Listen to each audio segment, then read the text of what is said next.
Paramashivoham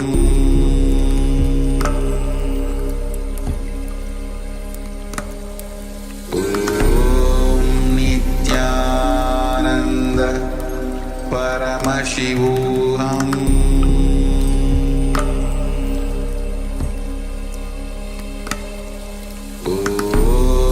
Nithyananda Paramashivoham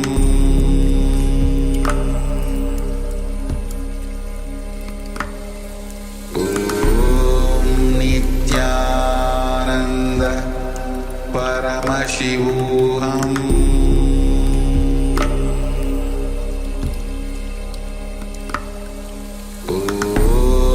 Nithyananda Paramashivoham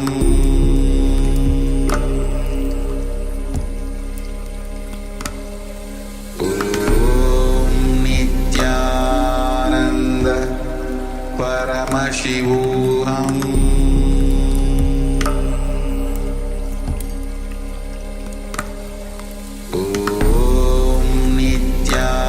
Nithyananda Paramashivoham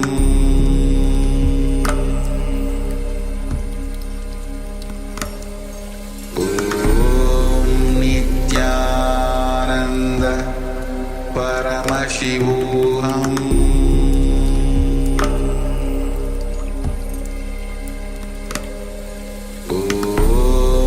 Nithyananda Paramashivoham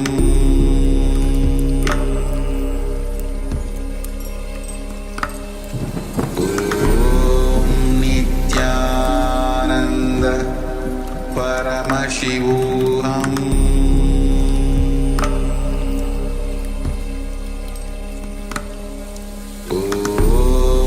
Nithyananda Paramashivoham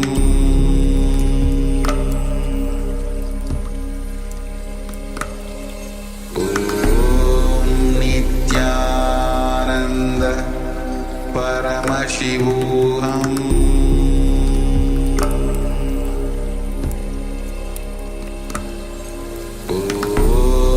Nithyananda Paramashivoham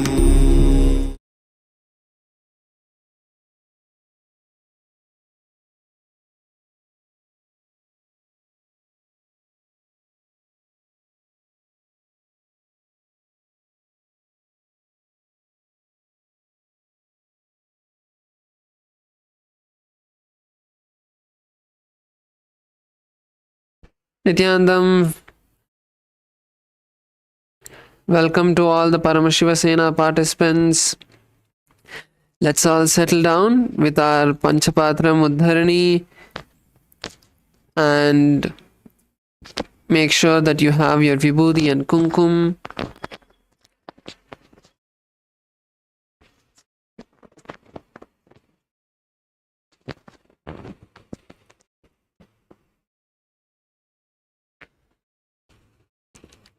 We have just about 2 minutes to begin. Please settle down in a meditative space.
It's time for us to begin. Let's sit with our head, neck, and spine in a straight line. Bring your hands together in front of your heart center. Close your eyes. Bring your hands into the Namaskar Mudra. Take a deep breath, visualizing Swamiji, and let's chant the Sadguru Vandanam. Nithyanandam Paramasukadam Kevalam Jnanamurtim Dvandvatitam Gagana Sadrisham Tattvamasyadilaksham Ekam Nityam Vimalamachalam Sarvadi Sakshibhutam Bhavatitam Trigunarahitam Sadgurum Tam Namami. Next, we'll be chanting the Shiva Mula Mantra Om Ham Haum Shivaya Namaha 11 times. Om Ham Haum Shivaya Namaha. Om Ham Haum Shivaya Namaha. Om Ham Haum Shivaya Namaha. Om Ham Haum.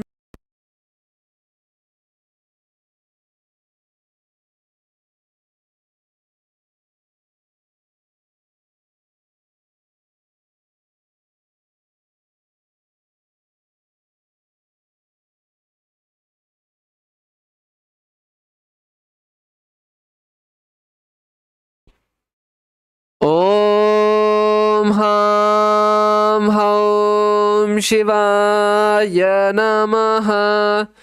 Om Ham Haum Shivaya Namaha. Om Ham Haum Shivaya Namaha. Om Ham Haum Shivaya Namaha. Om Ham Haum Shivaya Namaha. Om Ham Haum Shivaya Namaha. Om Ham Haum Shivaya Namaha. Om Ham Haum Shivaya Namaha. Next, we'll be entering into the Tattvachamanam, the ritualistic cleansing. Now, let's bring our Panchapatram Nudharni and place it in front of us.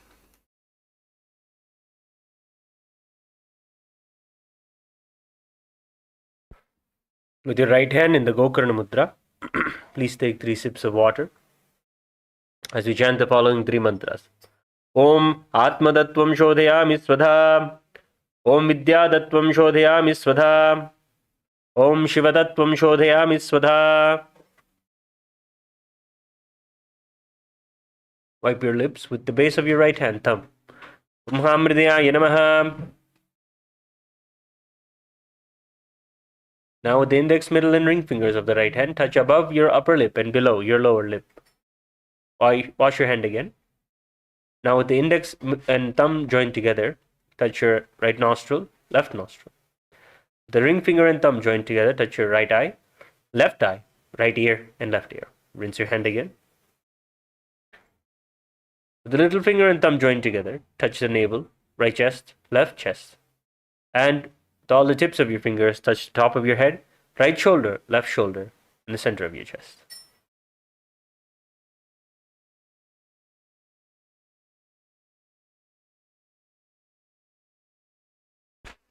Next, we'll be entering into the sankalpa, where we set the conscious resolution for the day, for the entire day, not just for this Nithyananda yoga. So now sit in a deep meditative space. Place your right hand on your left hand and both your hands on the right thigh.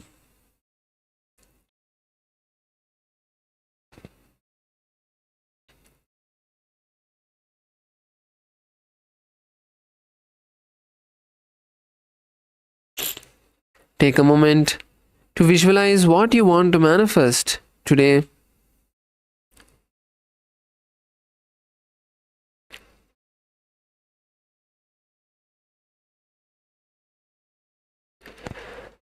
In every aspect, whether it's health, your completion,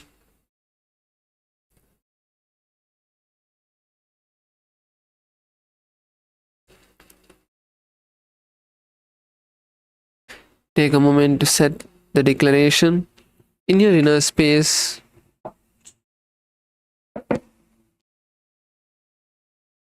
Visualize each of that manifesting, not just that you want it to happen,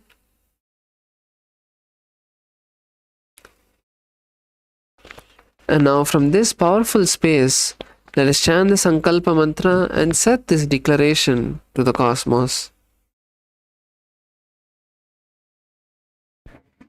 ममोपात्त समस्त दुरितक्षय द्वारा भगवत् श्री नित्यानंद परमशिव प्रीत्यर्थम श्री नित्यानंदेश्वरी परमशिव शक्ति समेत श्री नित्यानंदेश्वर परमशिव प्रीत्यर्थम च शुभे शोभने मुहूर्ते आद्य ब्राह्मणः द्वितीय परार्धे श्री श्वेतवराह कल्पे वैवस्वतमन्वन्तरे अष्टाविंशतितमे नित्ययुगे प्रथमे पादे जम्बूद्वीपे भारतवर्षे भरतखण्डे मेरोः दक्षिणे पार्श्वे शखाब्दे अस्मिन् वर्तमाने व्यवहारिके प्रभवादीनां षष्ट्याः संवत्सराणां मध्ये विश्वावसु नाम संवत्सरे उत्तरायणे लक्ष्मी वेंकटेश्वर ऋतौ मेषमासे शुक्लपक्षे चतुर्दश्यां शुभतिथौ स्थिरवासरयुक्तायां चित्रानक्षत्र सिद्धियोग गरजकरण एवं गुणविशेषण विशिष्टायां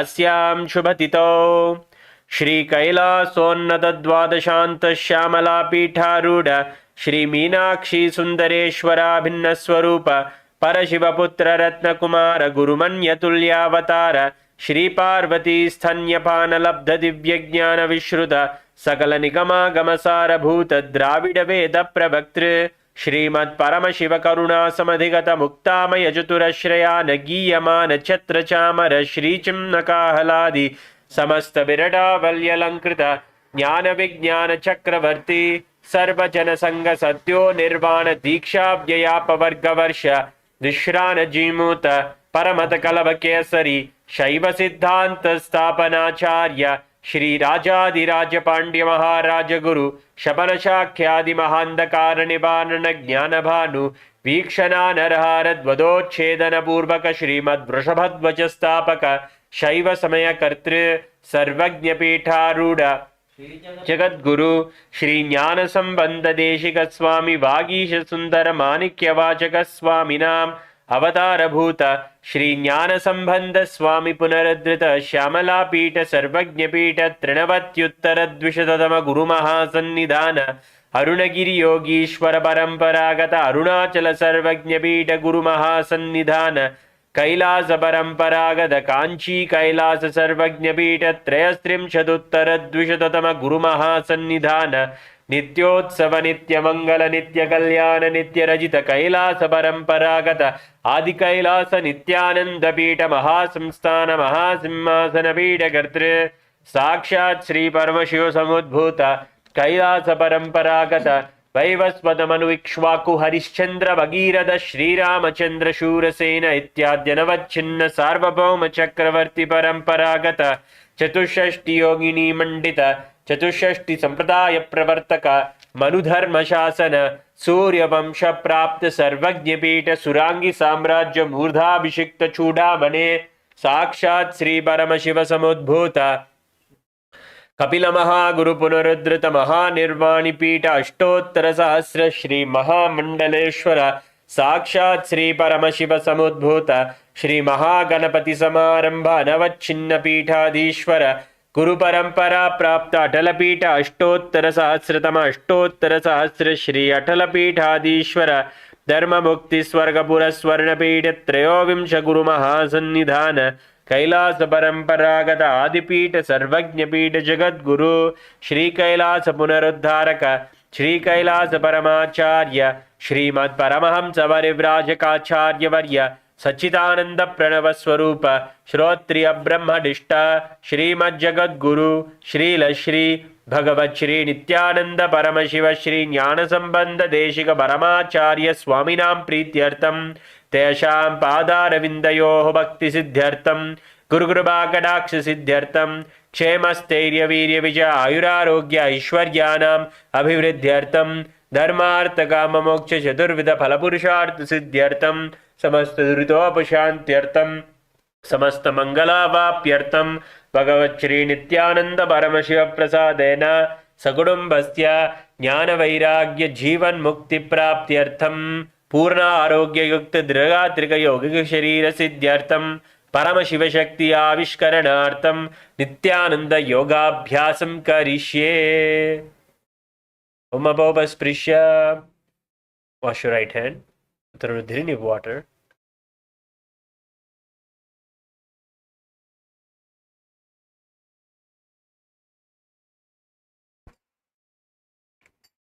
Let's all now place our Panchapatram and Udharani to the side and let's stand up.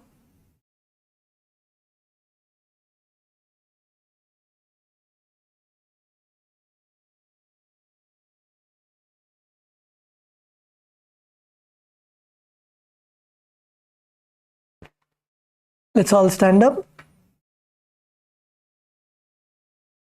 for the skeleton dance. Visualize yourself as a skeleton, just having bones, no flesh, no skin, and start shaking part by part. Your hands, your knees, your thighs, your neck. Begin shaking each part of your body intensely. Let's begin.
Now relax. Breathe intensely. Inhale deeply and exhale.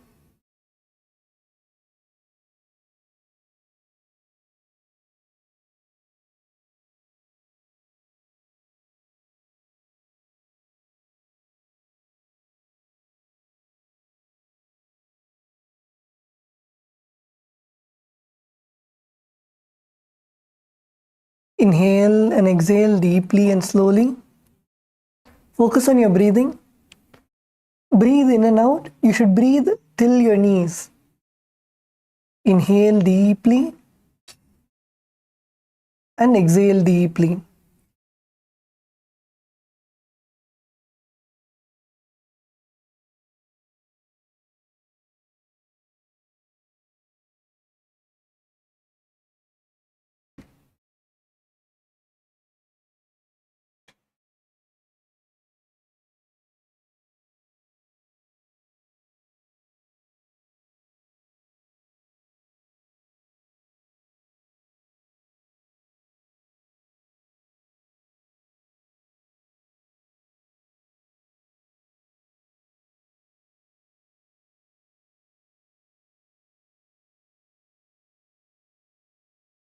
Okay, now you can open your eyes. So let's begin with the asanas for today. Continue to remain in a standing position. We're going to begin with standing asanas. So the first asana today is Garudasana. So in this asana, first stand tall on your mats.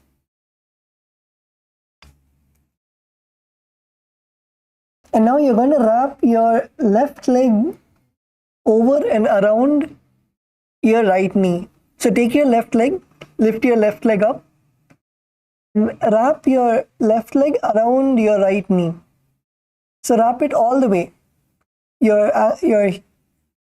toes should also wrap around your leg.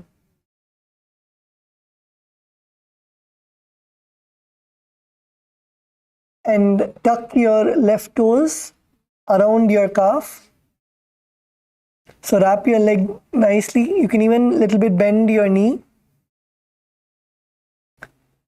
Your right knee which you're standing on, you can bend your right knee a bit.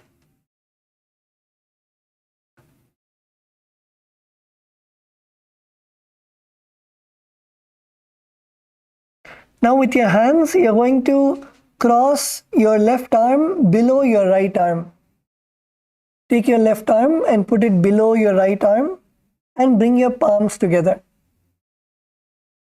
Take your left arm and bring it below your right arm and bring your palms together. And in this asana, you should balance. Gaze at a fixed position, either in your yoga mat or in front of you.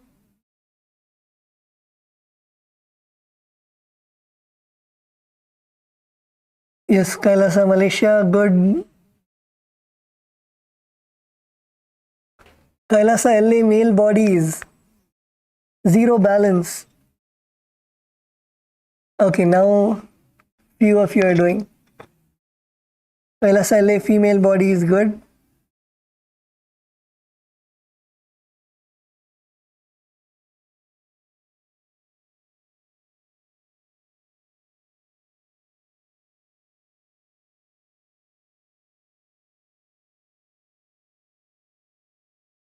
Okay, so in this asana, visualize yourself as Lord Garuda. Garuda is the Vahana of Bhagavan Mahavishnu. Perform the Sahaja Kumbhaka. Inhale, hold your breath and exhale comfortably. Perform the Mula Bandha, contracting your perineum. And the Japa Om Nithyananda Paramashivoham. उत्तानकूर्मपीठैश्च सिंहैस्गारुडमेव च वातायनं गोमुखं च भारद्वाजं त्रिविक्रमम्.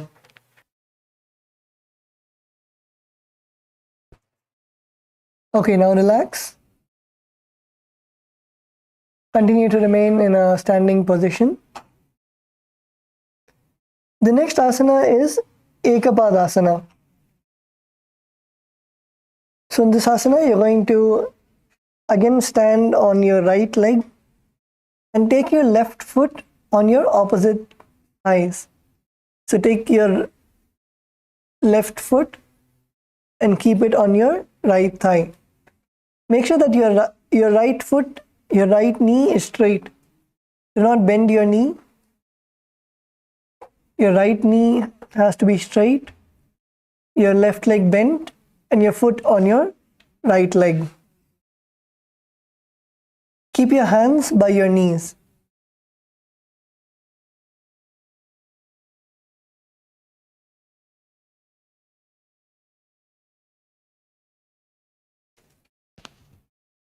In this asana, visualize Swamiji in your inner space. Perform the Sahaja Kumbhaka. Inhale, hold your breath, and exhale comfortably. Perform the Mula Bandha, contracting your perineum. And the Japa Om Nithyananda Paramashivoham. Lakshagrimbamapadasya jhangoparinidhaya cha dvayah panim januparsho prashet kumi ramagrina.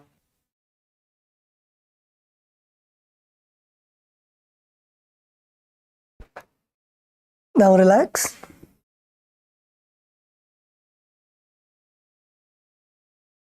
The next asana is Dhruvasana.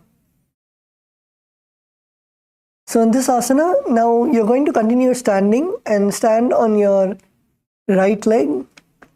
Your left leg, you're going to place your hands in the, you're going to place your left hand in the Prana Mudra.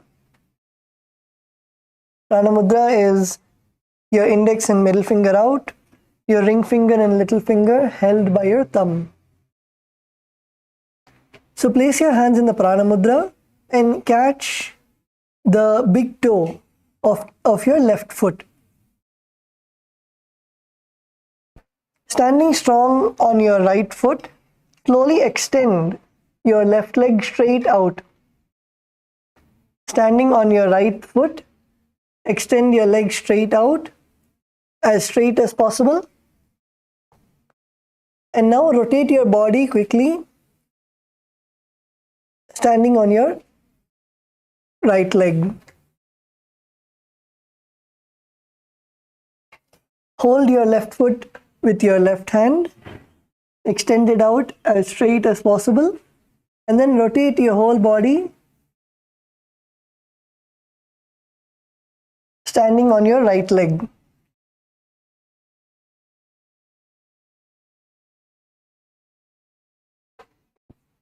Yes, come on, Kailasa, LA male bodies.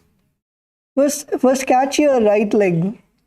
Catch your left leg and try to straighten your knees as much as possible. And then when you have reached your maximum, slowly start rotating yourself. Rotate your whole body.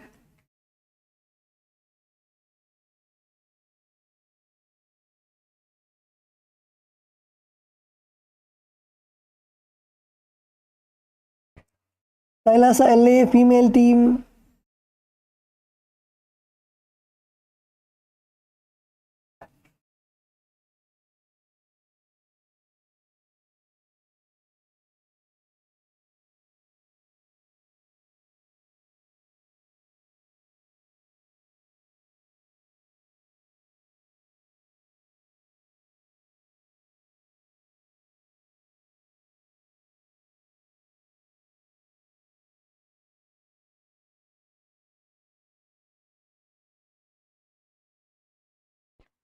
Yes, keep rotating.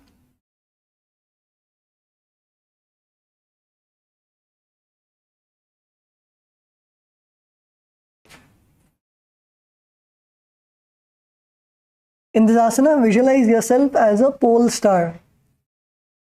Visualize yourself as the North Pole star. Perform the Sahaja Kumbhaka. Inhale, hold your breath and exhale comfortably. Perform the Mula Bandha, contract your perineum, and the japa Om Nithyananda Paramashivoham. एकेन हस्तेन दम्डरूपस्य एकस्य पादस्य अग्रं धृत्वा इतरपादतलम्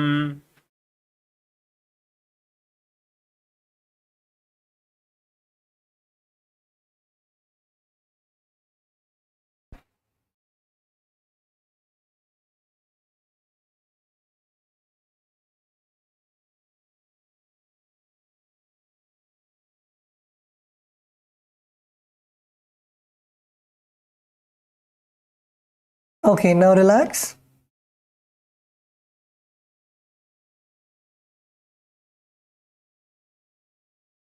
The next asana is Trivikramasana. Now stand on your right leg and in this asana you're going to lift your left foot and bring it behind your neck. So first let's bring our foot close to our chest. Take your left foot and bring it close to your chest. Hug your left foot.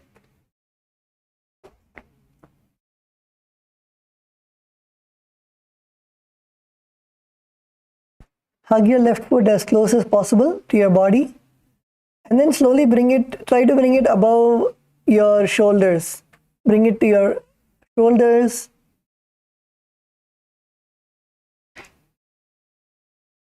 And then bring your foot all the way to your forehead.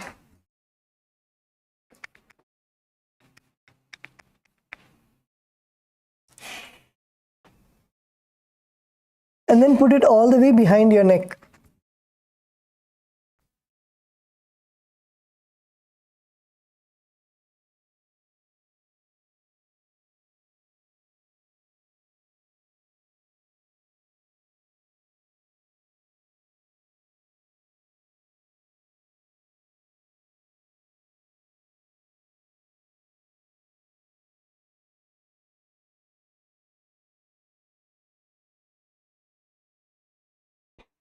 After putting your leg over your neck, you should sit and stand up.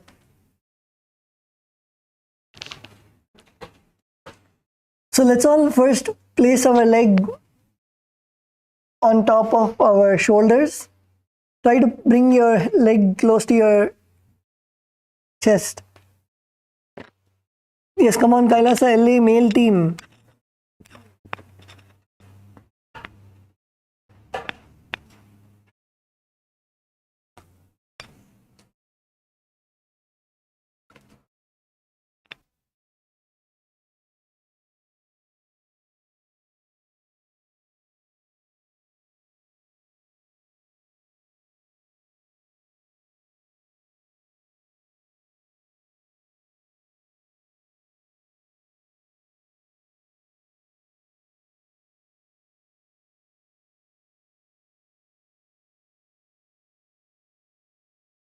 Yes, Kailasa LA, David Aya.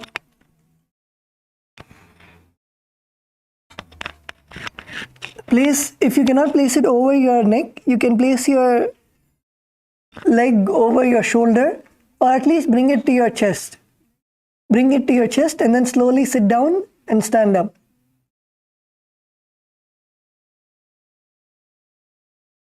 You can bring your leg to your chest and slowly sit down and stand up.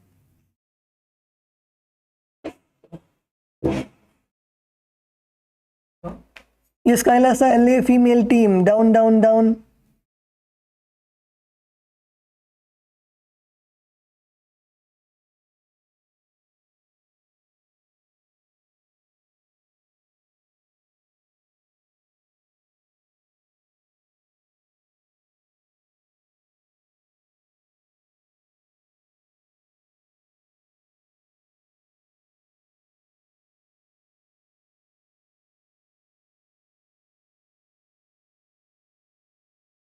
Bring your leg over your shoulder or close to your chest and slowly come down.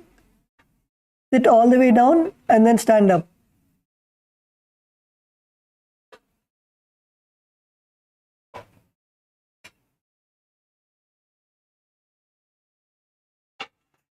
Yes, Kailasa, Malaysia, did everybody do?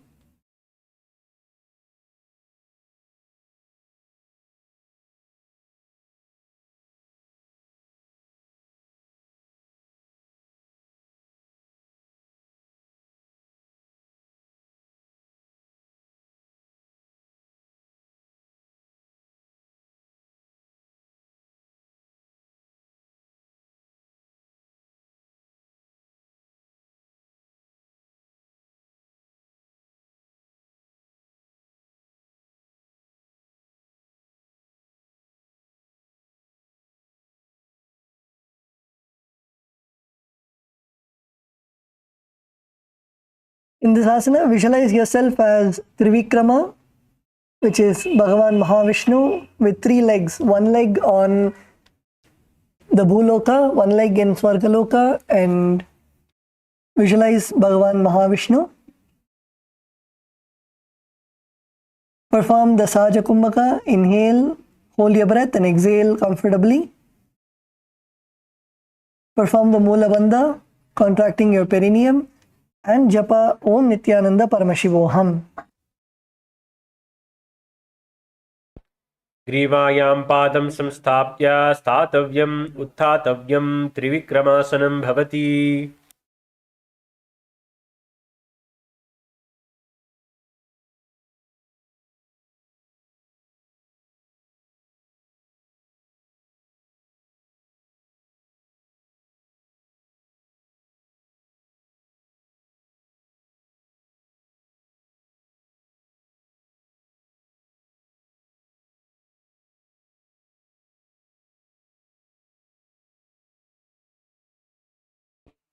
Okay, next, we are now going to get into a karana.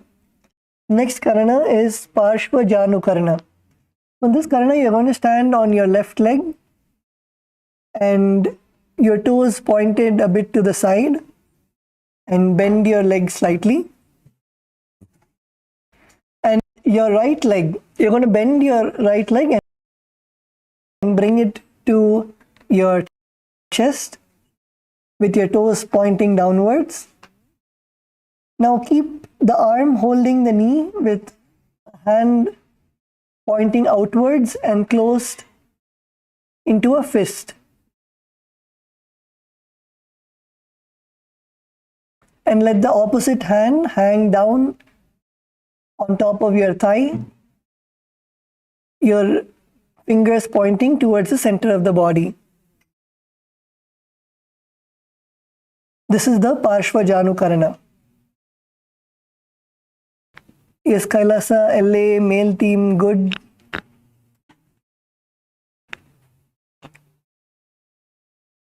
Kailasa, Malaysia, ma, the hand holding your knee, you should make it into a fist.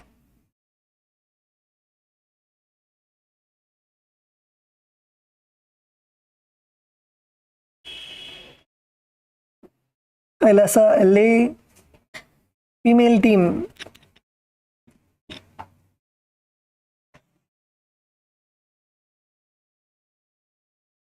Kailasa, Kashi, good.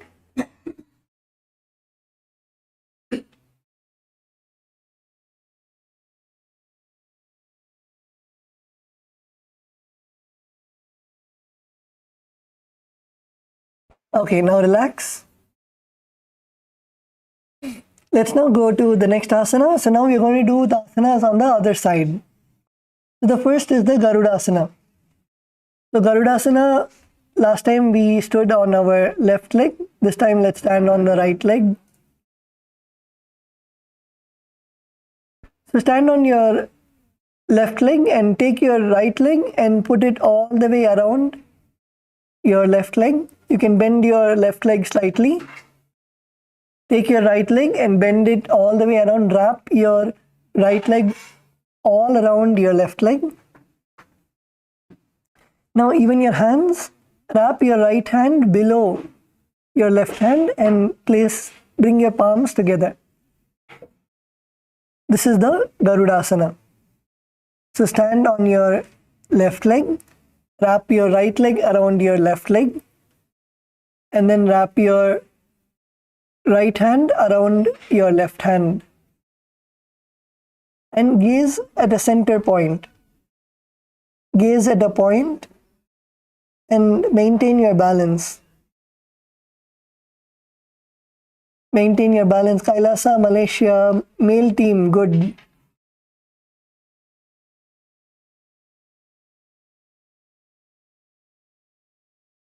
KAILASA, Malaysia, female team, good. KAILASA, LA, female team, good. KAILASA, LA, male team, good. KAILASA, Salem, nalla pandringa. Okay. Visualize yourself as Bhagavan Garuda, the Vahana of Mahavishnu. Perform the Sahaja Kumbhaka. Inhale, hold your breath and exhale comfortably. Perform the Mula Bandha, contracting your perineum. And the Japa Om Nithyananda Paramashivoham.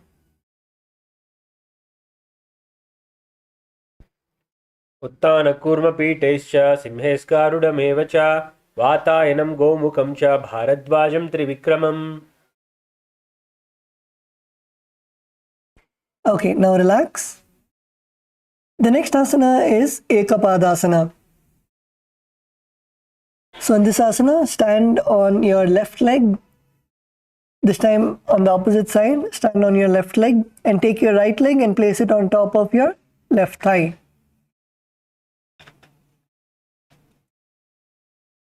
Place your right leg on top of your left thigh.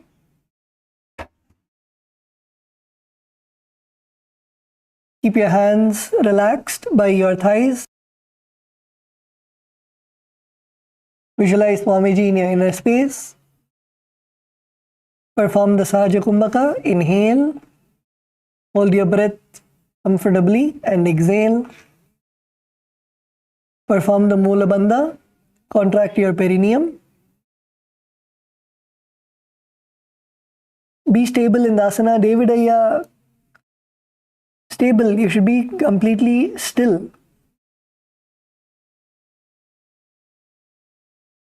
And perform the japa Om Nithyananda Paramashivoham. दक्षाघ्रीं वामपादश्च जङ्घोपरि निधाय च द्वयः पाणिं जानुपार्श्वयोः प्रेषेत् कूमित्तराङ्गनी.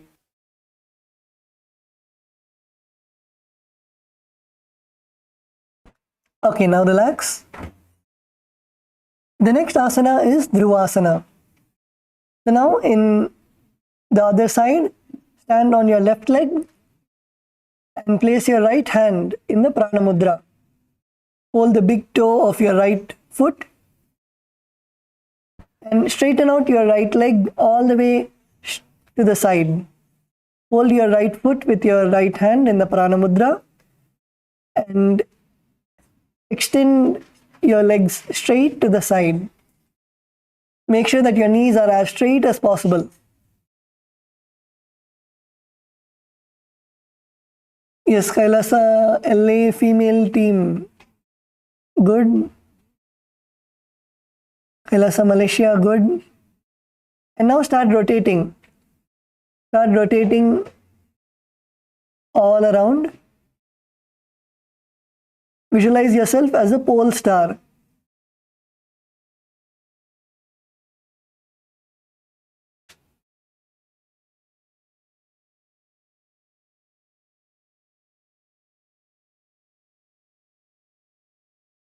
Yes, KAILASA, Malaysia, male team, good.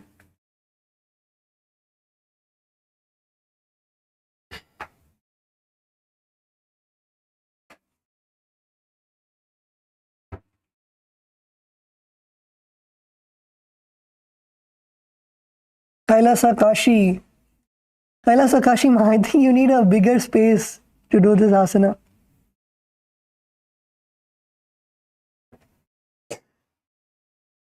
Okay, so in this asana, perform the Mula Bandha, contracting your perineum, and the japa Om Nithyananda Paramashivoham. एकेन हस्तेन दण्डरूपस्य एकस्य पादस्य धृत्वा इतरपादतलं भूमौ निधाय त्वरया भ्रमणं कर्तव्यं. ध्रुवासनं भवति.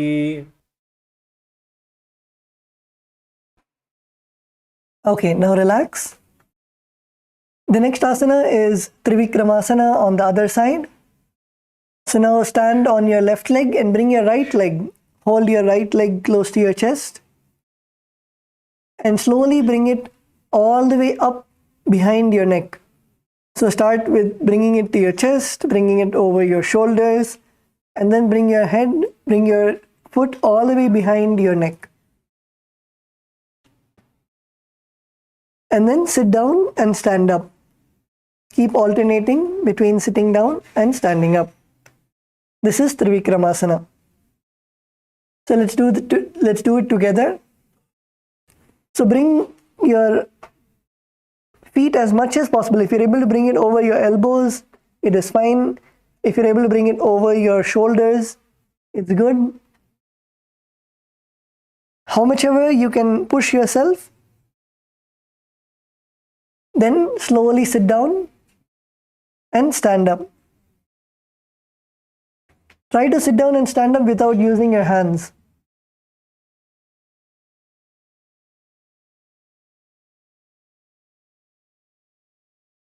Yes, Kailasa Elli, Ma Vamadeva.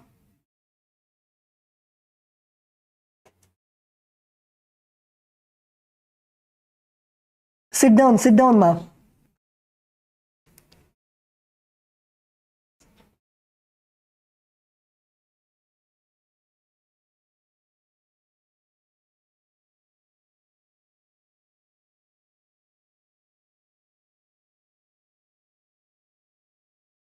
Yes, Kailasa, Malaysia. After you're sitting down, you have to stand up. Once you sit down, you should just not stay there.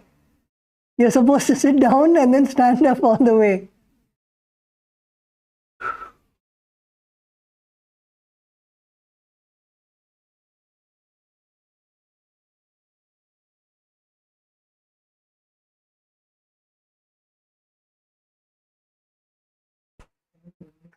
Yes, sit down and stand up.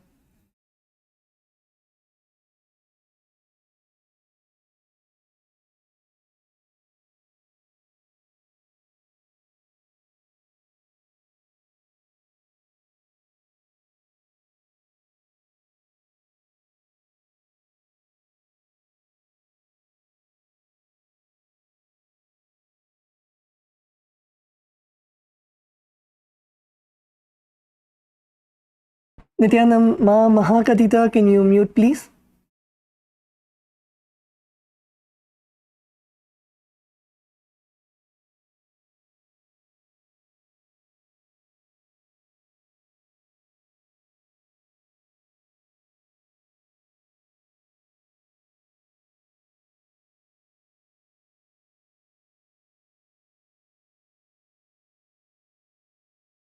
Kailasa, Salem and Ma Mahakatita, can you mute please?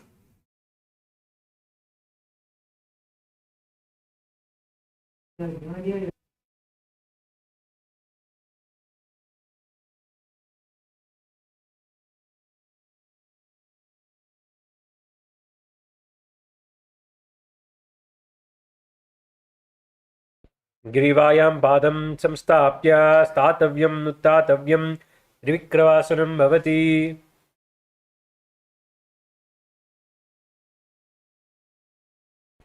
Okay, now relax. The next asana is Samanaka Harana.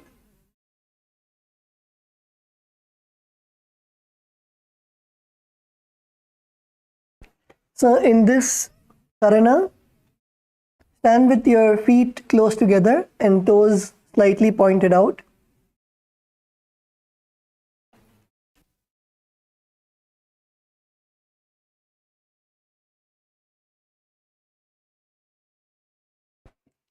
Stand with your feet together and toes slightly pointed out, and keep your hands to the side of your body and just stand in a natural pose.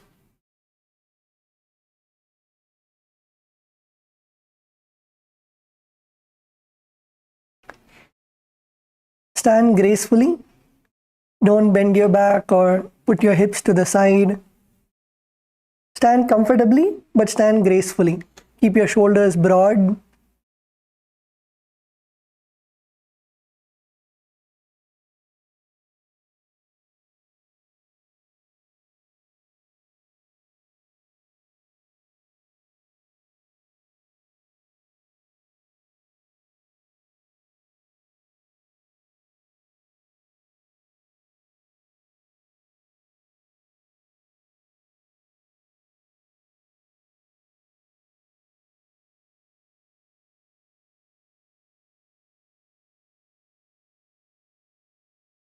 Okay, now relax.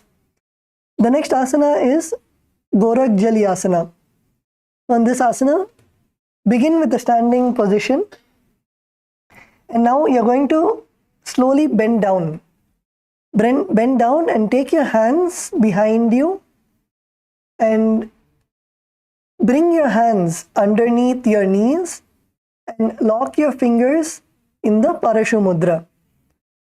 You're going to bring your hands under your knees and lock your hands in the Parashu Mudra, and then bend all the way and sit in a squatting position. And let your finger lock, the Parashu Mudra, come on top of your navel center. This is the Gorak Jali Asana.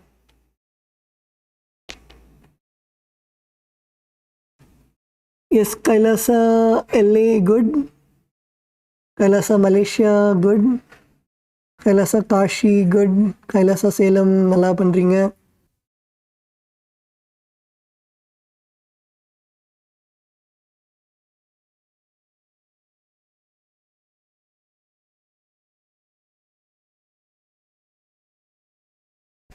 Okay, in this asana, visualize yourself as the sage Goraknatha, the founder of the Natha Yoga. Perform the Jivachala Kumbhaka. Inhale and visualize the prana moving through all the limbs of your body, your hands, your legs, your whole body. And exhale.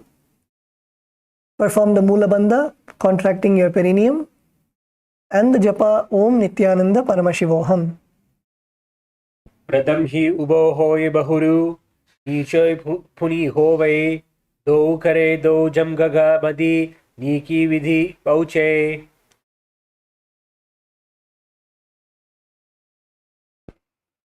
Okay, now relax. You can come back to standing position. The next asana is Kanshyasana. So in this asana, now this time you're going to insert your hands between your thighs and calves and wrap your hands around your behind.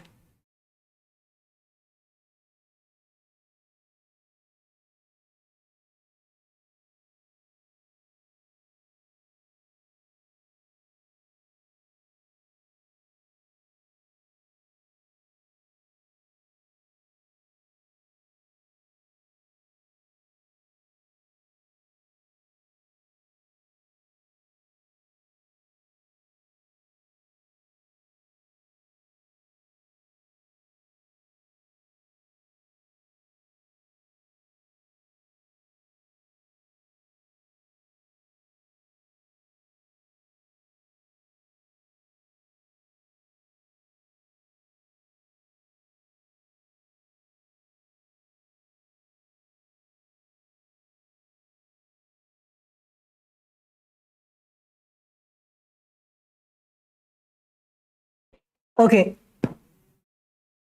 Wrap your hands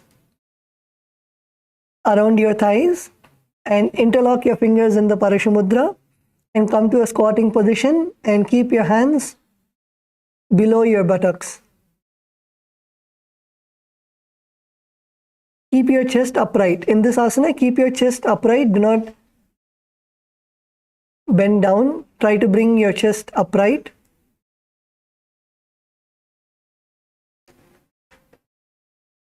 Yes, Kailasa LA male team.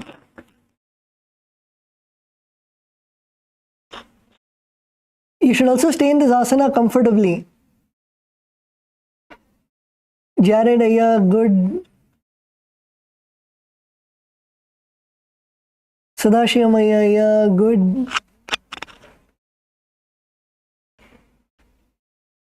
Camry Ayya, you need to be more stable.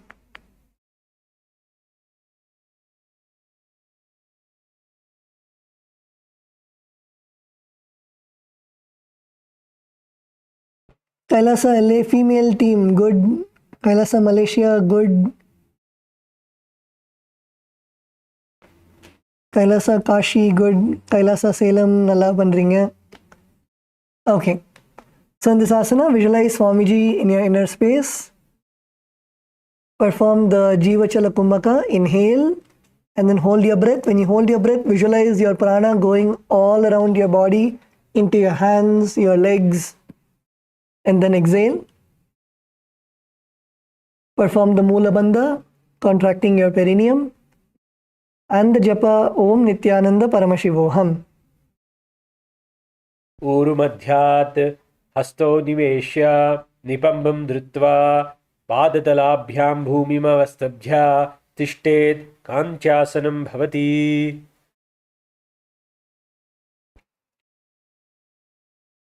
Okay, now relax. The next asana is Bhairu Asana. So in this asana, bring your feet together and sit in a squatting position, your heels touching the perineum. And in this asana also, keep your hands in the Parashu Mudra.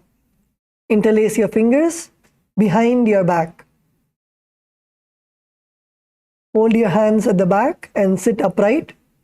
Look forward.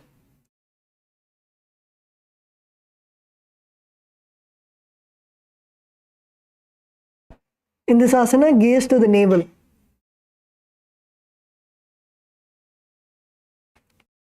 So look at your stomach.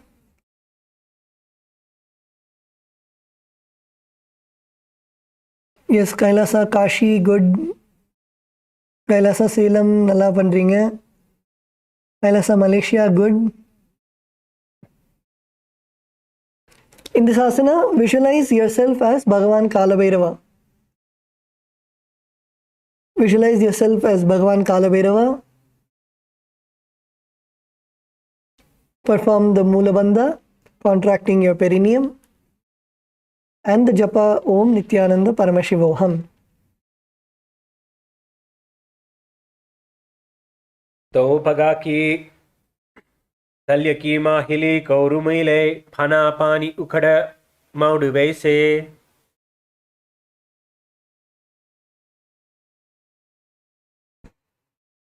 Okay, now relax. The next asana is Varahasana. In this asana, again, you're going to come back to a squatting position and keep your feet together, your toes apart, and keep your elbows up close to the head and your palms joined together in the Anjali Mudra. And bring your palms all the way behind your neck, behind your head.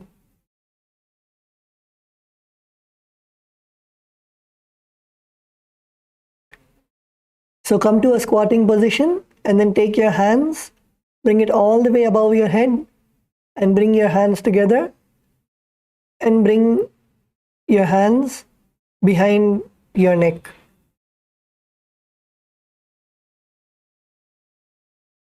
And balance in the asana.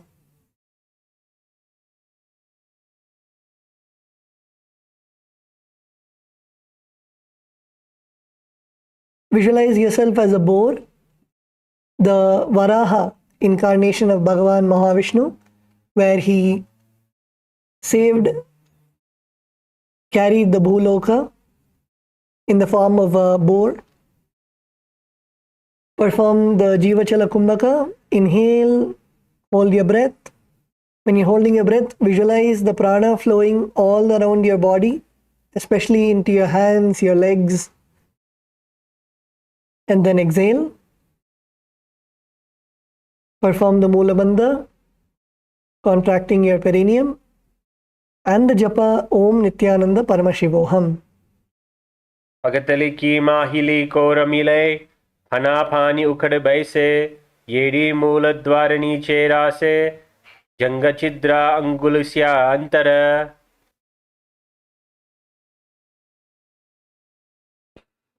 Okay, now relax.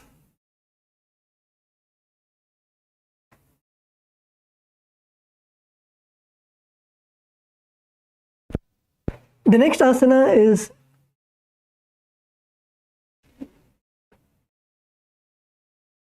repeat asana.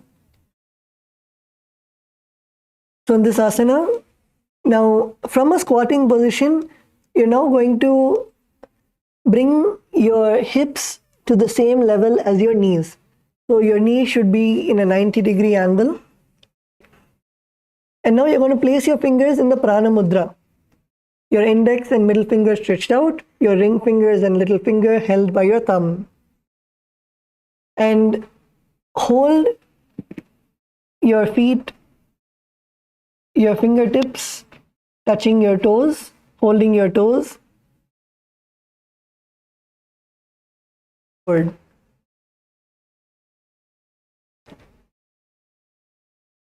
And let's all hold in this asana.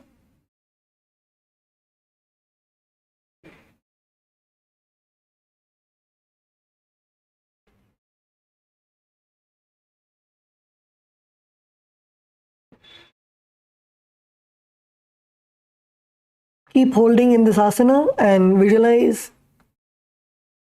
feel the nice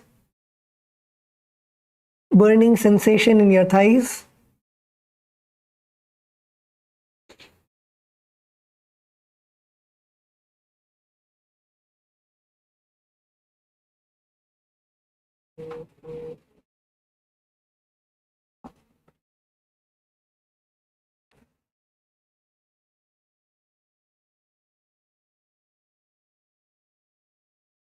In this asana, visualize Swamiji in your inner space. Perform the Jiva Chala Kumbhaka. Inhale, feel the prana going all over your body, into all the limbs. Perform the Mula Bandha, contracting your perineum. And the Japa Om Nithyananda Paramashivoham. अथ उत्थानासनानि प्रश्निविद्वया सम्मील्य स्थित्वा नितम्बं जानुप्रदेशे आनीय तिष्ठेत् पिपिदासनं भवति.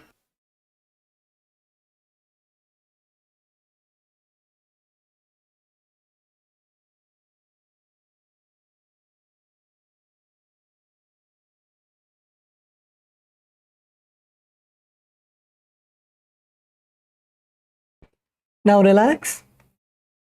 The next asana is Bakasana.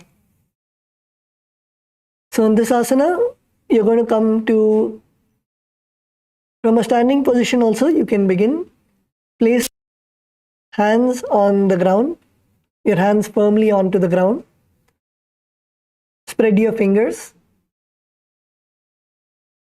And now place your knees on the back of your arms. Place your knees at the back of your arms, on your triceps. And now slowly lean forward all the way. Come onto your hands and slowly lift your toes off the ground. And balance on your hands. This is Bakasana.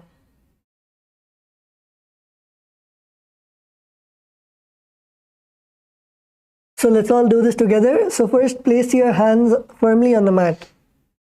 Nicely spread your fingers and place your hands comfortably on the mat.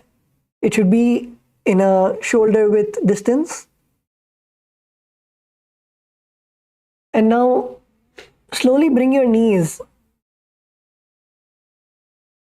on the back of your arms.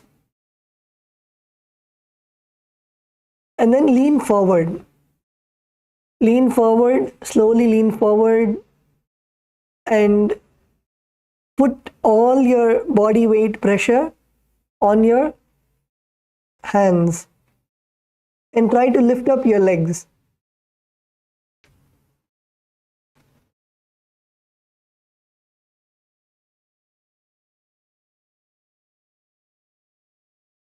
Yes, come on, try. KAILASA LA male team.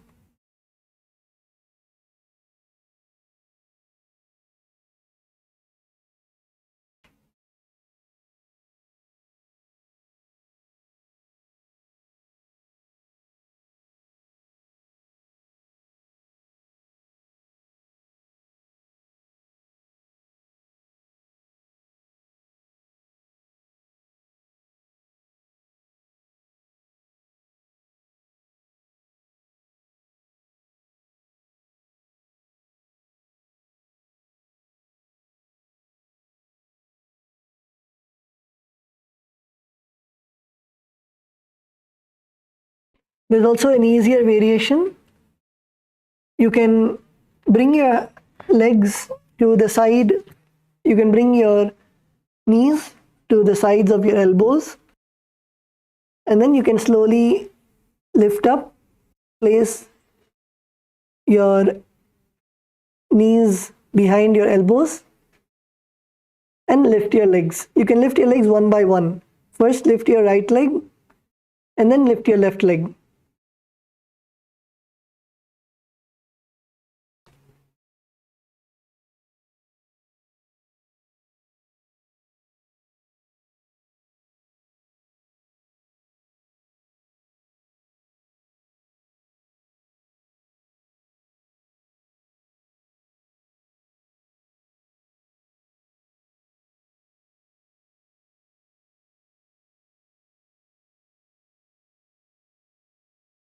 Yes, Kailasa, Kashi, Ma Soumya, good Ma.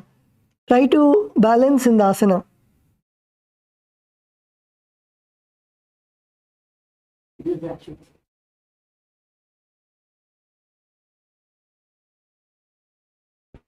Kailasa, Malaysia, how many of you are able to do?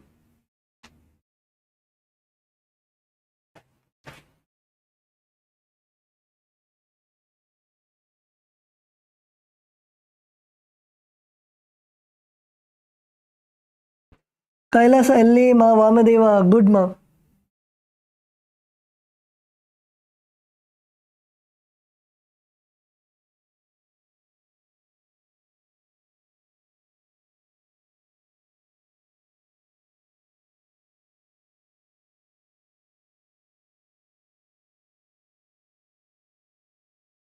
Yes, Kailasa, LA, Ma Sadashivamaya, Ma, did you do?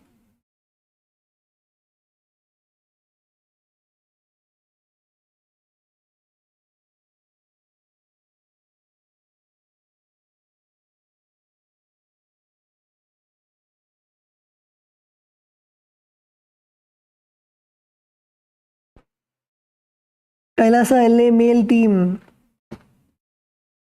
David Aya, did you do?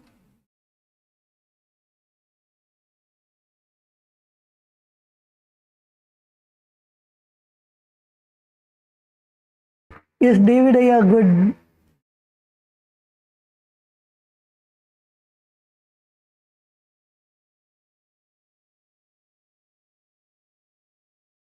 In this asana, visualize yourself as a crow and perform the Jivachala Kumbhaka.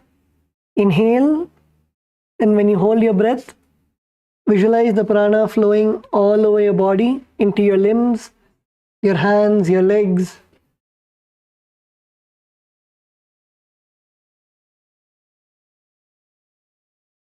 And then exhale. Perform the Mula Bandha, contracting your perineum, and the japa Om Nithyananda Paramashivoham.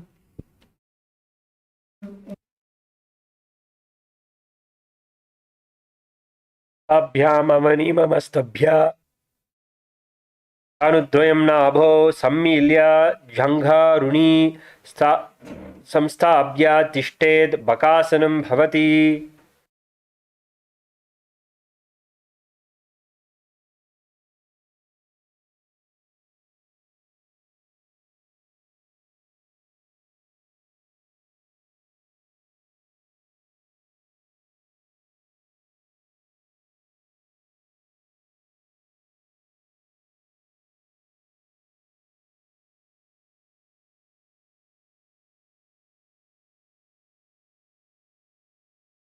Yes, that's good. Now we'll be moving into the next asana, which is Shushtanga Kapali Asana. So this is going to be an inverted asana, so we can partner up to do this asana. So let's all get into partners and also watch the screen as we do so. So if you can perform a headstand by yourself, that's good, you can do that. Otherwise, we can partner up to do the asana. So first step is bringing our hands to the ground. So place your palms firmly on the ground and then bring the top of your head onto the ground. So don't keep your hands too close to your head. So your hand should not be too close to your head. Keep some distance and place your head on the ground. And now raise your knees. Slowly walk your feet close to your chest. And when you're feeling that your hips are right under your head, then you can try to kick your legs up, and your partner can support you to perform this first step. So once you get into the headstand, if you can perform Padmasana, then do so. You can perform Padmasana and also perform the headstand.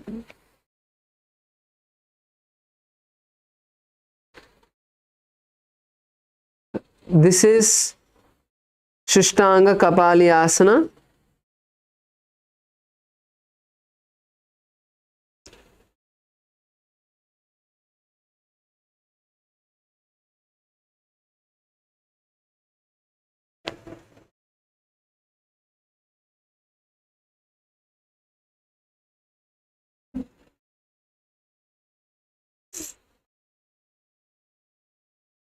Yes, let's all start trying. Come on, Kailasa Malaysia female team. Yes, Kailasa LA male team. That's good.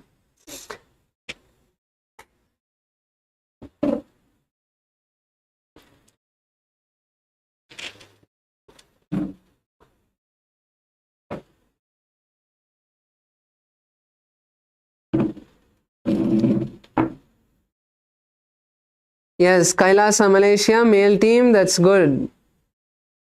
Aya, kick your legs up, Aya. Kailasa Malaysia, kick your legs up. Male team.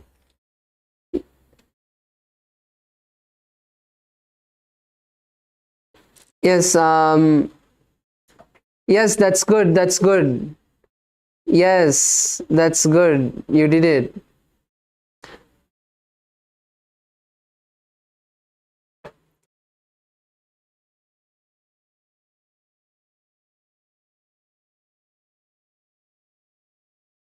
So in this asana, we are going to be visualizing Swamiji in our inner space, and make sure you're breathing deeply, breathing nicely as you perform this asana.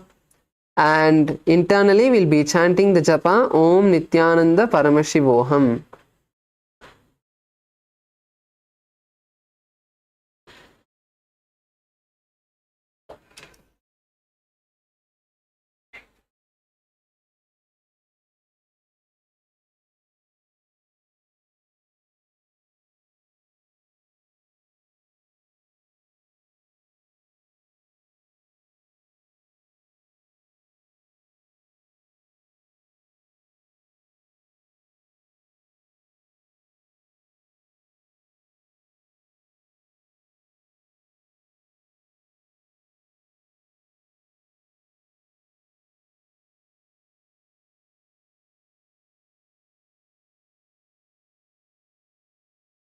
Viparitam mandalam cha didaiva viditam hinaha dandasanam diva proktam viparitopaveshane. Slowly relax, come down. Let's get into a seated position. Please settle down. Slowly come onto your knees.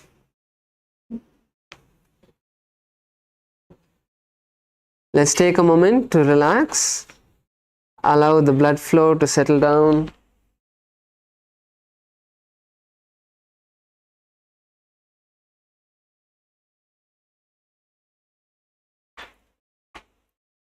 Breathe in and breathe out as deeply as you can.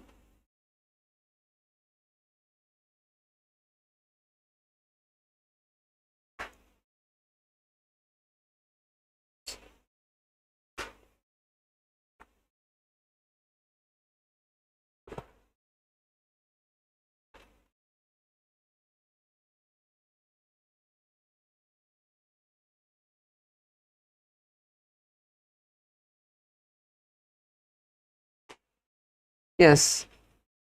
So now we move into the next asana, which is Guptasana.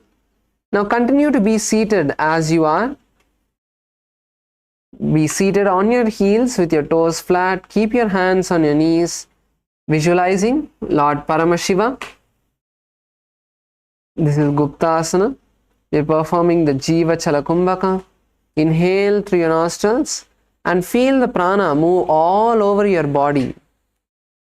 So inhale and exhale through your nostrils, but internally feel the prana energy moving all through your body.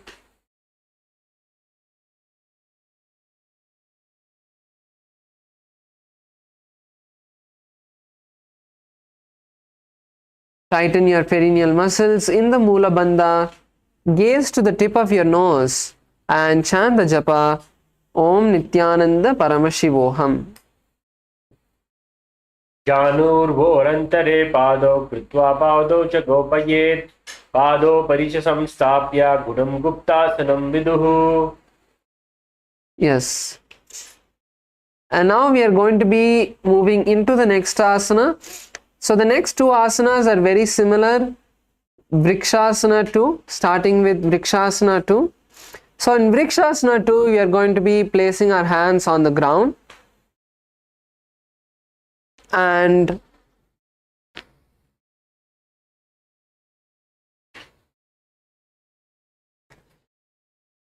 firmly placing your palms on the ground. You're going to kick your legs up into a handstand. Try to stay there. So let's do this together step by step, and we'll do as much as we can. So you can partner up for this asana as well. So if you don't have a partner, you can use at least the support of the wall maybe. So try this asana as much as you can. So first step is bringing your hands firmly onto the ground. Place your hands firmly in the ground. And now walk your feet close.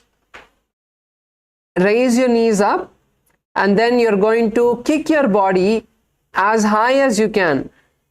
Don't just keep kicking your legs because that will only make you tired.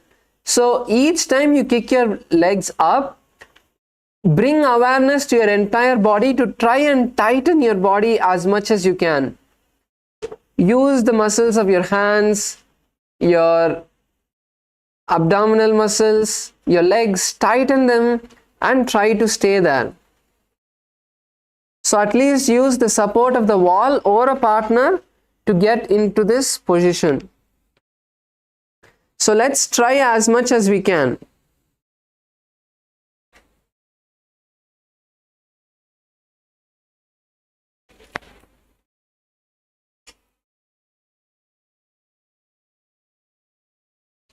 Come on, Kailasa Malaysia female team. Let's try the asana. Oh, that's good. Kailasa LA male team. Jaradaya, that's good. You're able to do it without the support. Jaradaya, now that you are able to do, or maybe you can help Camry Aya to do as well.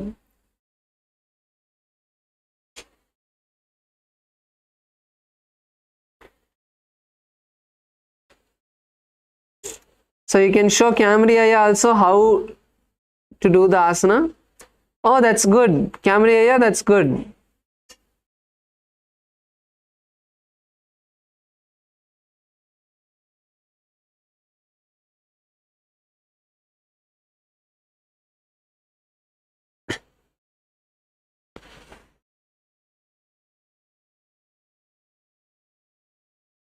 So in this asana, we are going to be visualizing ourselves as a tree.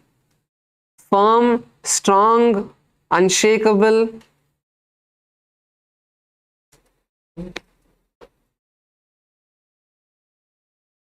Make sure you're breathing in and breathing out as you perform the asana.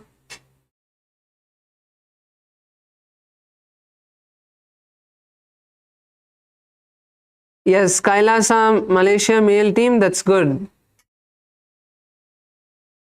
Kailasa Salem male team, try பண்ணுங்கயா. ரெண்டு பேரா நீங்க வந்து வேணா சேர்ந்துட்டு ஒருத்தவங்க வந்து உங்க காலை பிடிச்சிட்டு உங்களை ஹெல்ப் பண்ணலாம். ஸோ ரெண்டு பேரா நீங்க பண்ணலாம்.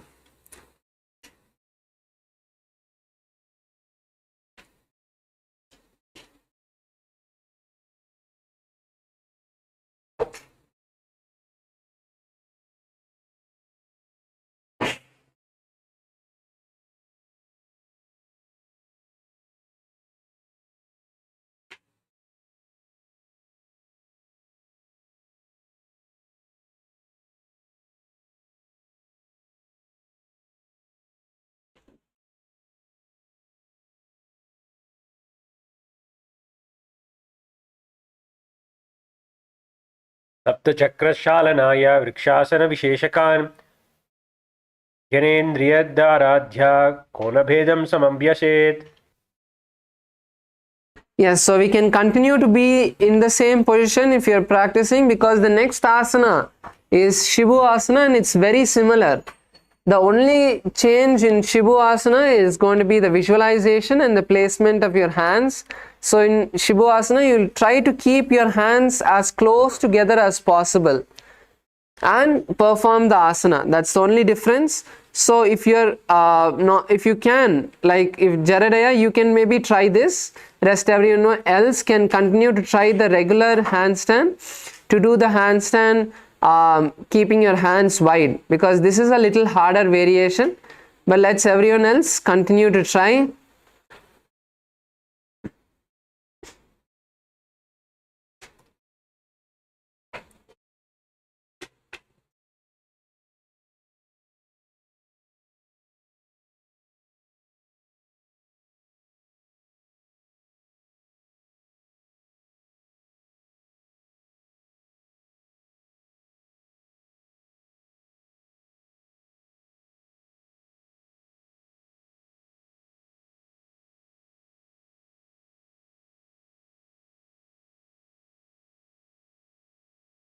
So in Shivu asana, we are going to be visualizing Paramashiva in our inner space. Visualize the energy of Paramashiva flowing through your third eye. Continue to breathe in and breathe out nice and deeply. And internally, we are going to continue to chant the japa Om Nithyananda Paramashivoham.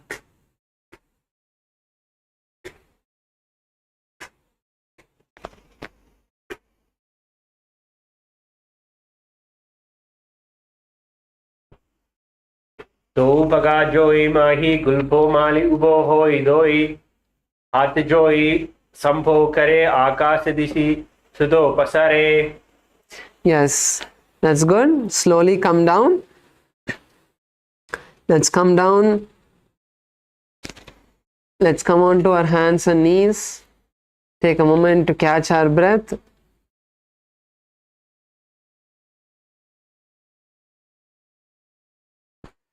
So now we'll be moving into the next asana, which is going to be Matsyasana 2. So in Matsyasana, let's first come on to our hands and legs. So place your hands on the ground, place your legs also on the ground, coming into a plank position. And now in this position, there are going to be two variations of this asana. So the first one is the regular, is the full asana, where we are going to, in this position, go as low as possible and just before touching the ground, raise up. So this is the regular version, but if you are feeling that this is very difficult for you, you can place your knees on the ground and perform the same asana. So this is not just pushing your upper body to the ground, your entire body is going to go to the ground. So if some of us are familiar with the push-ups, this is going to be that. So basically we are going to be doing the push-ups. So let's do it together as well. Maybe we can do this a few times. Let's maybe do it 10 times. Okay. So let's all get into the position. Whether you want to keep your legs straight or you want to keep your knees on the ground, whichever variation you want. Let's get into the position.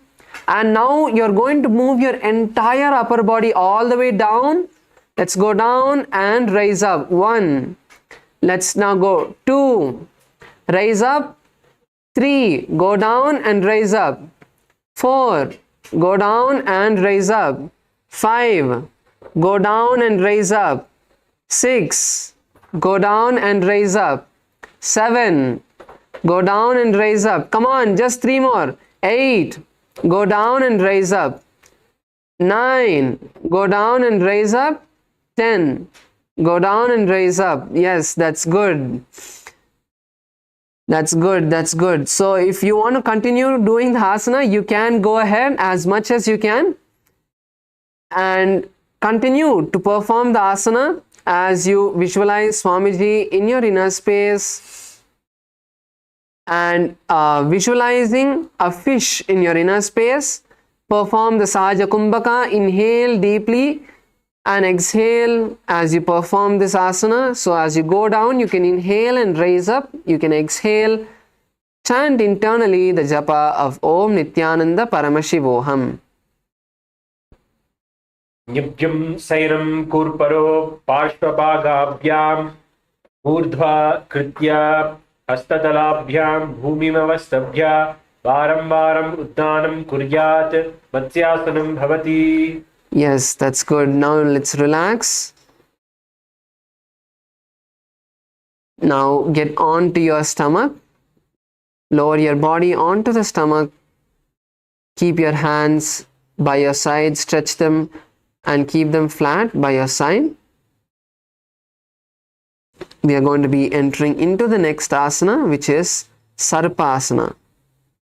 So in Sarpasana now, how a snake would slither, the same way we are going to place our hands on our hips in the same lying down position, slightly raising your upper body up. You're going to move from right to left, like how a snake would move its body. Move from right to left, visualizing a snake, a cobra in your inner space.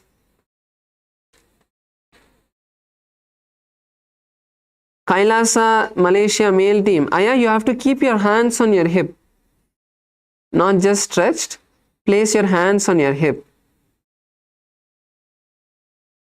Continue to inhale and exhale in the Sahaja Kumbhaka as deeply as you can.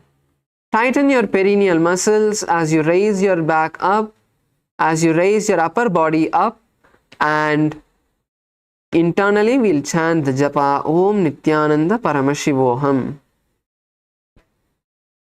Nibhyam Sainam Kritva Hastau Nitambam Samstaptya Padodhigi Kritya Samilyan Purasa Gantavyam Sarpasaram Bhavati. Relax. The next asana is Niralambanasana. So in Niralambanasana, we are going to raise our upper body up and place our elbows on the ground. Raise your hands up to your face and rest your chin in between of your palms. This is Niralambanasana. Keep your toes flat, pointed backward. Keep your feet together.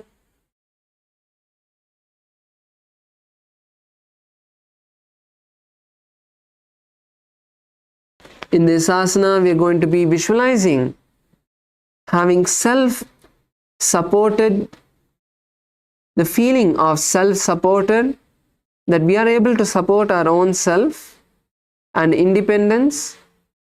Continue to inhale through your nostrils as deeply as you can in the Sahaja Kumbhaka, and we are going to chant the japa Om Nithyananda Paramashivoham.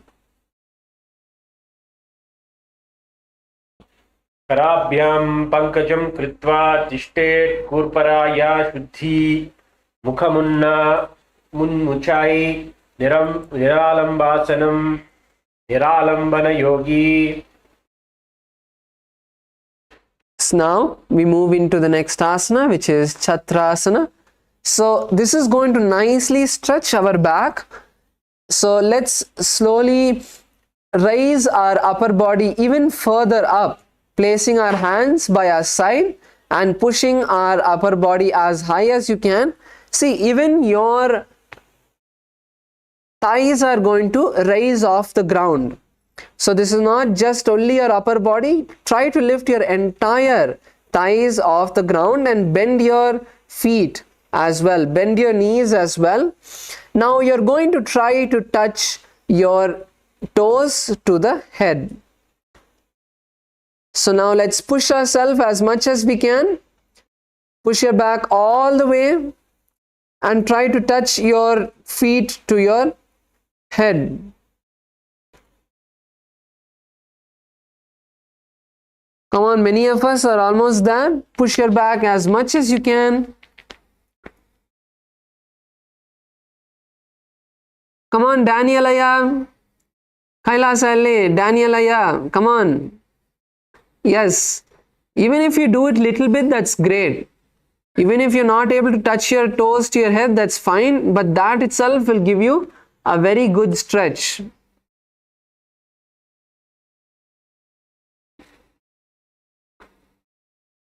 Breathe in and breathe out nice and deeply in this asana. Don't hold your breath.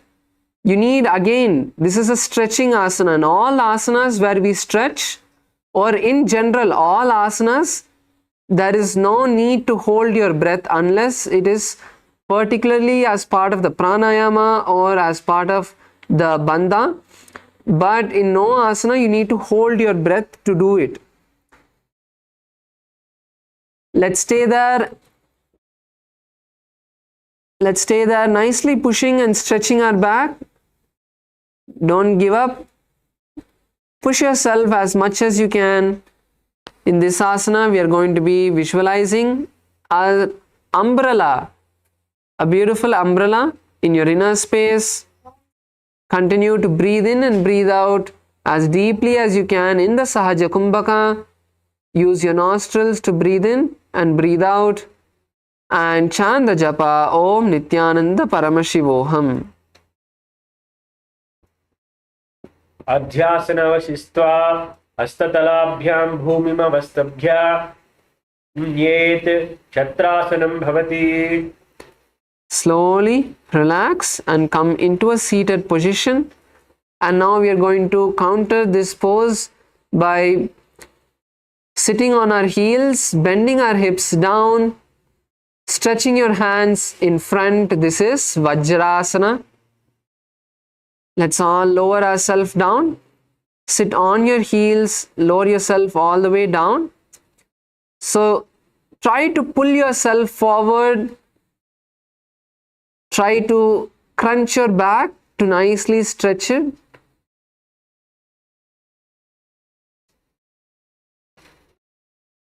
In the opposite direction. And in our inner space, we are going to be visualizing the Vajra, which is the weapon of Lord Indra. You can also visualize a thunderbolt in your inner space.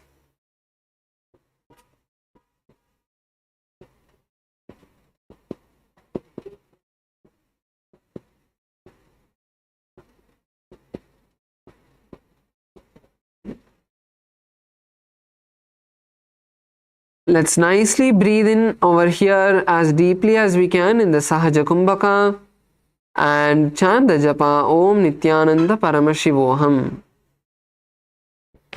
Idanim Garbhininam Yogabhyaso Yathalago Sukha Prasavalabhaya Prochite Prankate Pati. Slowly, let's rise up.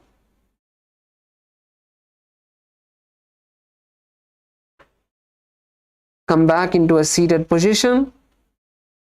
And now we're moving into the next asana, which is Meshasana. So in Meshasana, we are going to be placing our hands on the ground and raising our knees up. Place your hands on the ground, raise your knees up.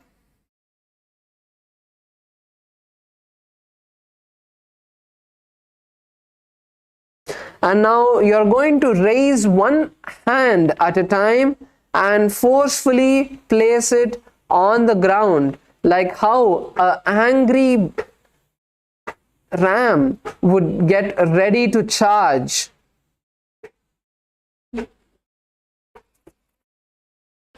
So we are going to be visualizing a ram in our inner space. Come on, KAILASA Malaysia. Let's get into the asana. Continue to inhale and exhale in the Sahaja Kumbhaka through your nostrils.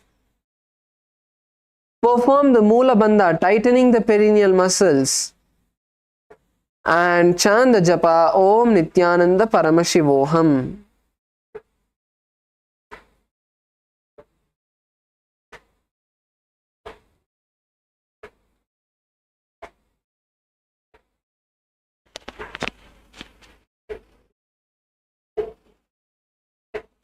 गजासनं संस्थितो एकैकं बाहु भूमौ ताडयेत् मेषासनं भवति.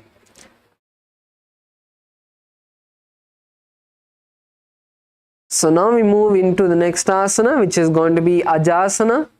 So in Ajasana, let's all stand up.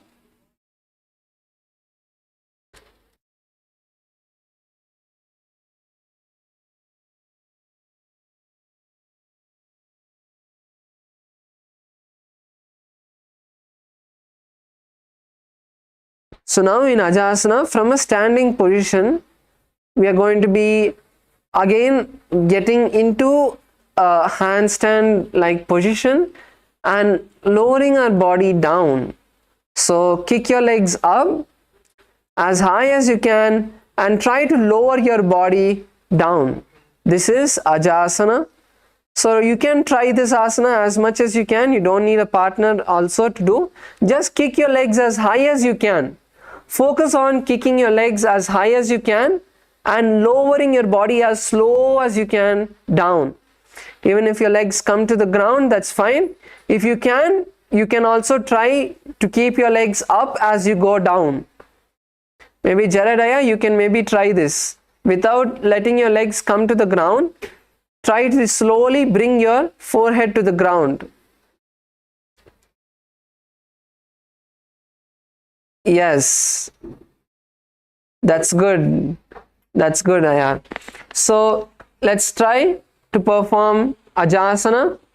Kick your legs as high as you can and slowly lower them down to the mat.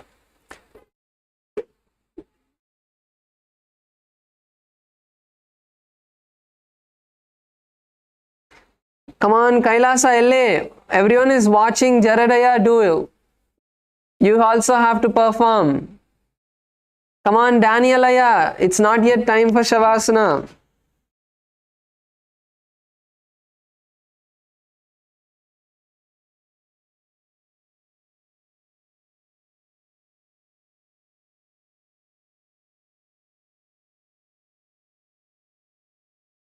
So in this asana, we are going to be visualizing Swamiji in arena space. Perform the Sahaja Kumbhaka.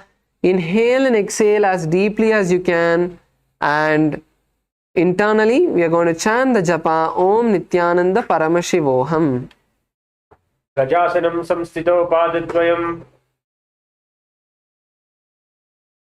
ममतराले कृतमस्तकेन भूमिं संस्थितेत् अजासनं भवति. Yes, that's good. Please settle down on your knees.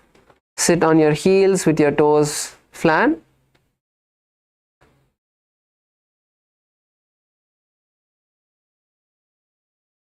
Keep your hands on your knees. We're now going to be moving into the next asana, which is Dhanantarasana.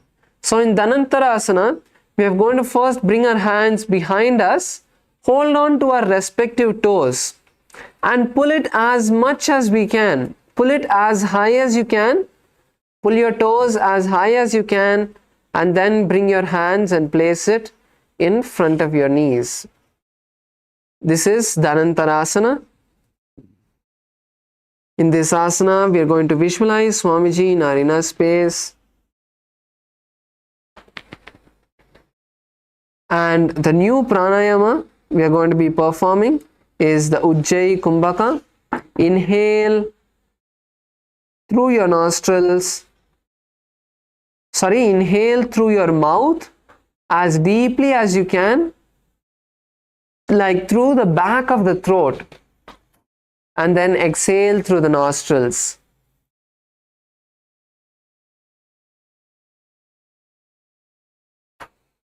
Slightly open your mouth, inhale as deeply as you can and exhale through your nostrils. You don't need to hold your breath. Just focus on the deep inhalation and exhalation.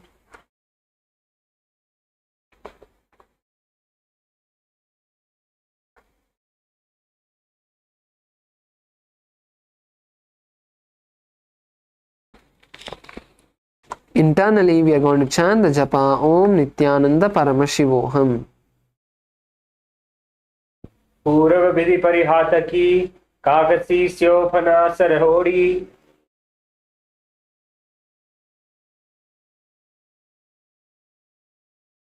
Yes. Now we move into the next asana, which is going to be Angamottanam. So now in Angamottanam asana, we are going to now bring our hands together and now move your hands in all directions, nicely stretching your shoulders and back. So as we did the handstand and many of these asanas, it would have got some strain on the shoulders.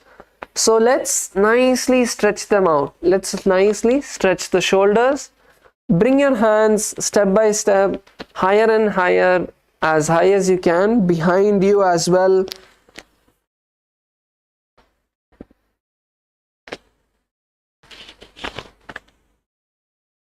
Nicely give a massage to your back and shoulders, your hands. Visualizing Swamiji in your inner space. Continue to perform the Ujjayi Kumbhaka. Inhale through your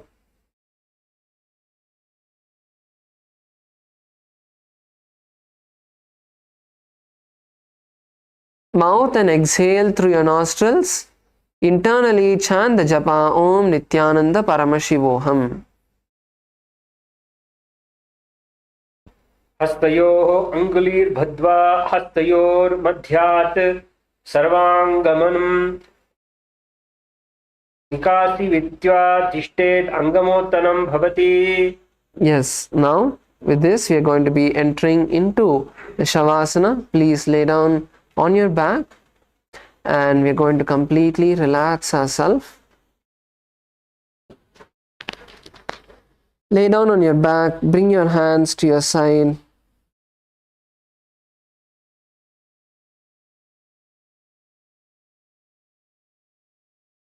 Keep your hands slightly away from you. Close your eyes.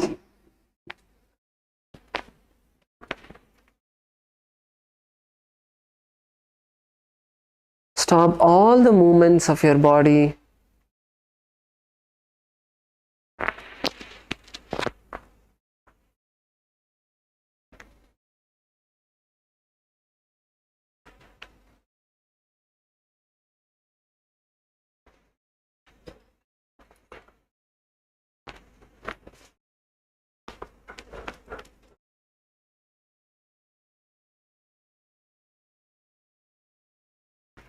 Just relax every part of your body. Consciously relax every part of your body, from your toes all the way to your crown center, to your head. Relax your hands, relax your back, your shoulders, your neck, and any place in your body you feel any stress, strain. Bring awareness to that part of your body. Relax it.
Unclutch from every thought you're having in your inner space, from all the restlessness in your body.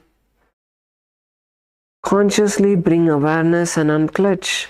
Just stay with yourself.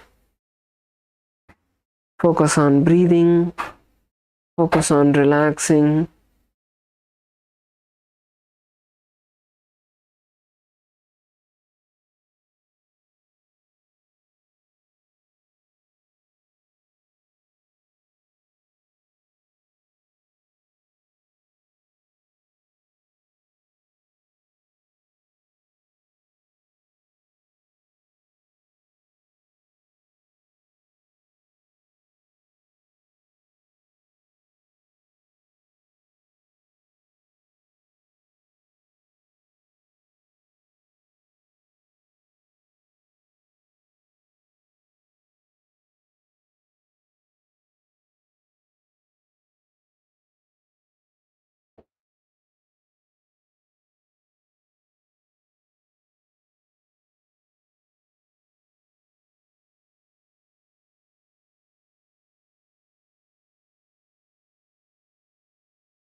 Now, slowly come back to your body.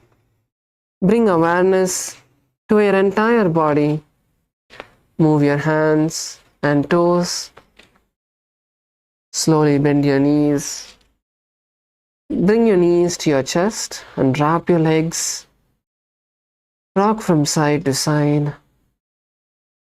And slowly raise up into a comfortable seated position. Keep your eyes closed. We're going to be entering into a meditation for the next few minutes.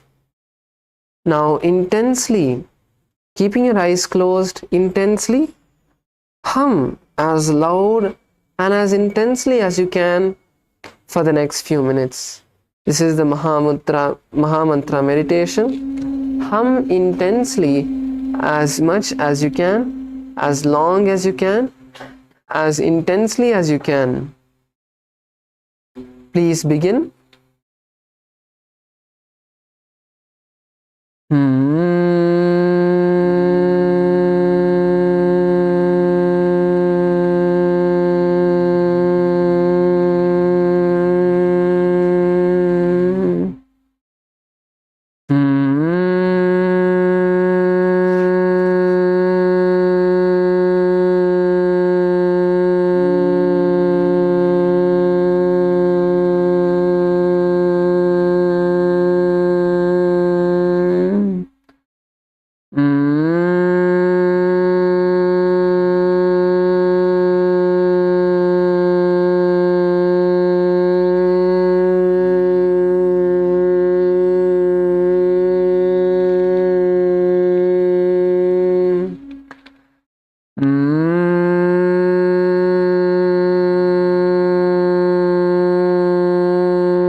Intensely continue to hum as long as you can, as intensely as you can, as deep as you can.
Yes, now just Stop the humming and sit with yourself, feeling this intense vibration of the Mahamantra reverberating throughout your entire body.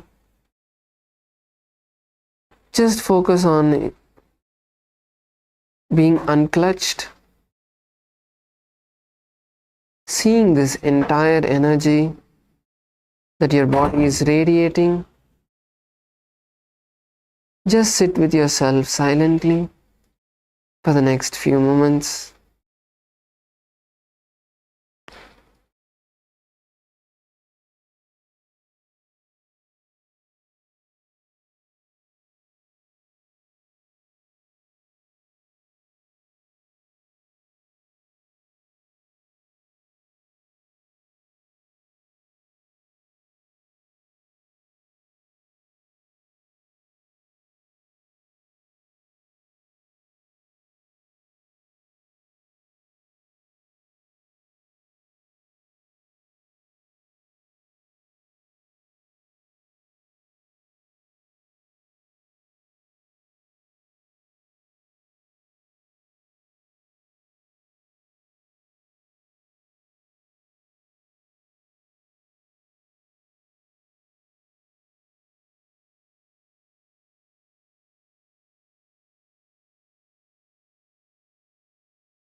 Any thought that comes inside of you, unclutch from it.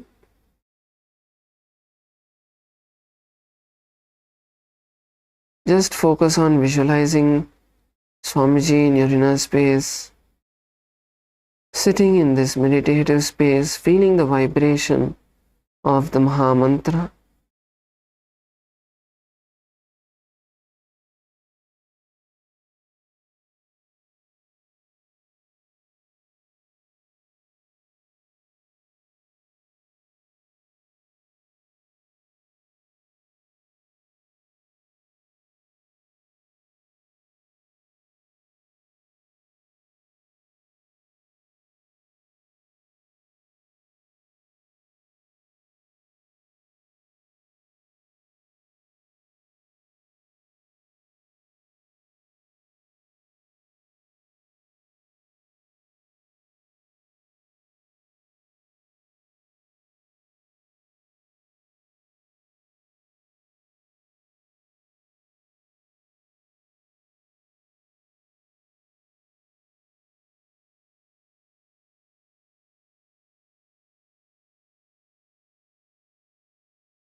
Now slowly bring your hands together in front of your heart center and take a moment to offer your gratitude at Swamiji's feet for everything that he has given, blessed you in your life with. Let's take a deep breath and now chant the Purna Mantra. Om Purnamadav Purnamidam Purnat Purnamudachyate Purnasya Purnamadaya Purnamevavashishyate. Om Shanti Shanti Shanti Hari Om Tat Sat Sarvam Bhagavat Shri Nithyananda Paramashiva Padukarpanamastu. Om Nithyanandam. Yes, so with this we come to the end of today's Nithyananda Yoga. Hope all of you enjoyed today's Nithyananda Yoga session, and the next session timings will be shared by the program and hall volunteers. Thank you all. Nithyanandam. Have a great day. I welcome you all with my love and respect. Let you all open all your three eyes.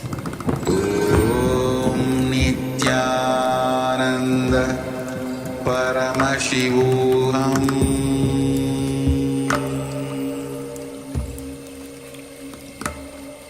Om Nithyananda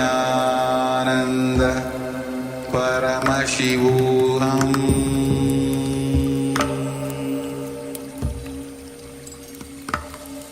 Om Nithyananda Paramashivoham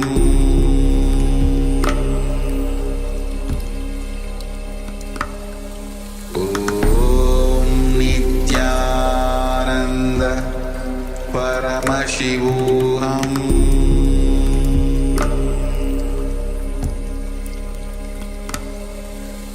Om Nithyananda Paramashivoham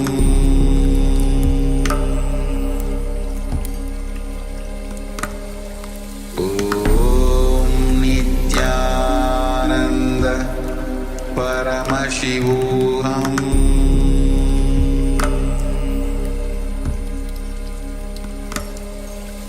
Om Nithyananda Paramashivoham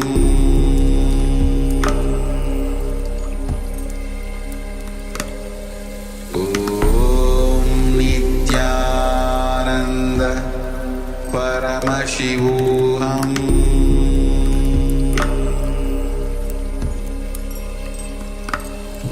Om Nithyananda Paramashivoham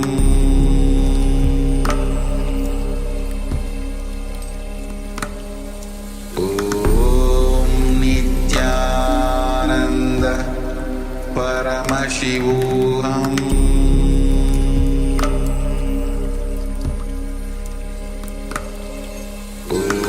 Om Nithyananda Paramashivoham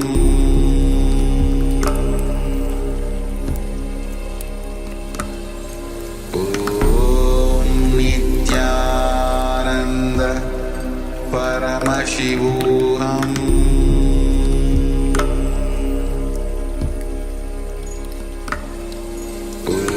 Om Nithyananda Paramashivoham